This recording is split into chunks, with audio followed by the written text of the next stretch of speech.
کعبہ کو ایک حبشی آدمی تباہ کر دے گا۔ سوچا یہ واقعہ کتنا خطرناک ہوگا۔ کعبہ کو تباہ کرنے والا وہ حبشی کون ہے جس کا ذکر حدیث میں ہے؟ قیامت کے قریب کعبہ کا خزانہ لوٹا جائے گا، کون کرے گا یہ جرم؟ ذوالسویقتین، ایک آدمی جو کعبہ کو برک بئی برک توڑ دے گا، کیا آپ نے اس کا نام سنا ہے؟ سوچئے وہ وقت جب دنیا سے سارے مومن چلے جائیں گے اور کعبہ خالی ہو جائے گا۔ ایک عظیم نشانی، وہ حبشی، وہ حدیث اور کعبہ کی تباہی۔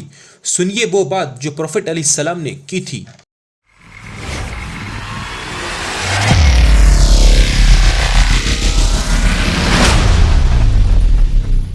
دا greatest science of the hour, جس میں ایک بہت ہی شاکنگ حادثہ آئے گا، وہ یہ ہے کہ ایک حبشی آدمی جو کہ ایک بلیک افریقن ہوگا کعبہ کو پوری طرح سے ڈسٹروائے کر دے گا۔ تو چلیے اس ویڈیو میں دیکھتے ہیں کہ کون ہے یہ آدمی جو کعبہ کو ڈسٹروائے کرے گا اور اس کے بارے میں پروفٹ علیہ السلام نے کیا بتایا ہے۔ قیامت کے آنے کے کچھ آثار پروفٹ علیہ السلام نے ہمیں یہ بتائے ہیں، جسے مائنر اور میجر سائنس میں ڈیوائیڈ کیا گیا ہے۔ میجر سائنس میں سے ایک سائن ہے ڈسٹرکشن آف کعبہ، اور اس کے ساتھ ایک خزانے کو لوٹنا بھی شامل ہے۔ حدیث کے مطابق بتایا گیا ہے کہ جب قیامت قریب ہوگی تو ایک حبشی آدمی آئے گا، ایک بلیک افریقن جس کا نام ہوگا ذوالسویقتین۔ وہ کعبہ کا خزانہ لوٹے گا اور اس کے اوپر کا کپڑا بھی چرا لے گا۔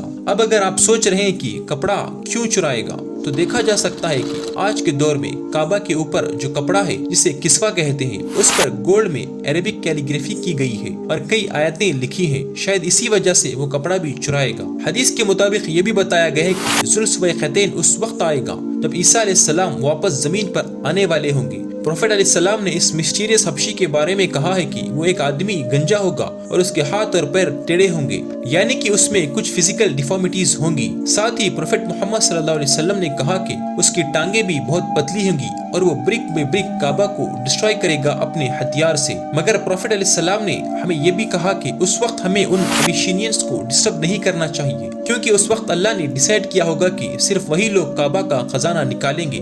یہ بھی ہسٹری میں بتایا گیا ہے کہ انہیں پرووک نہیں کرنا چاہیے اس وقت۔ اب پروفٹ علیہ السلام نے یہ بھی بتایا کہ یہ حبشی آدمی کے پیر وائٹ سپیسٹ ہوں گے اور وہ ایک بلیک افریقن ہوگا جو حبشہ یعنی ایتھیوپیا سے ہوگا۔ انہوں نے یہ بھی کہا کہ قیامت تب تک نہیں آئے گی جب تک ایک آدمی اپنے خاندان سے آ کر لوگوں پر حکومت نہیں کرے گا، شاید وہ ذوالسویقتین ہی ہوگا۔ اب سوال یہ اٹھتا ہے کہ اللہ تعالیٰ نے قرآن مجید میں فرمایا کہ وہ کعبہ کی حفاظت فرمائے گا، تو پھر کوئی اس کو کیسے نقصان پہنچا سکتا ہے؟ اس پر امام نووی فرماتے ہیں کہ یہ حدیث جو کعبہ کے تباہ ہونے کے حوالے سے ہی اللہ تعالیٰ کے اس بیان کے خلاف نہیں ہے جس میں فرمایا کہ وہ مقدس زمین کی حفاظت کرے گا۔ اس کا سبب یہ ہے کہ اللہ تعالیٰ اس وقت تک امن اور حفاظت فرمائے گا جب تک قیامت کا وقت نہ آ جائے اور زمین پر تباہی عام نہ ہو۔ امام نووی کا جواب دیکھ کر ہمیں یہ کلیئر ہوتا ہے کہ اللہ تعالیٰ کے کعبہ کی حفاظت کرنے کا مطلب یہ ہے کہ اللہ اس کی حفاظت قیامت کے قریب تک فرمائے گا۔ اس وقت اللہ تعالیٰ کعبہ کی حفاظت نہیں کرے گا اور اس کے نتیجے میں وہ حبشی لوگوں کے ہاتھ تباہ ہو جائے گا، اور اس وقت دنیا میں کوئی بھی مومن زندہ نہیں ہوگا اور کعبہ کا مقصد ختم ہو چکا ہوگا۔ آخر میں حضرت عمر ابن الخطاب نے سنا کہ پروفٹ علیہ السلام نے کہا کہ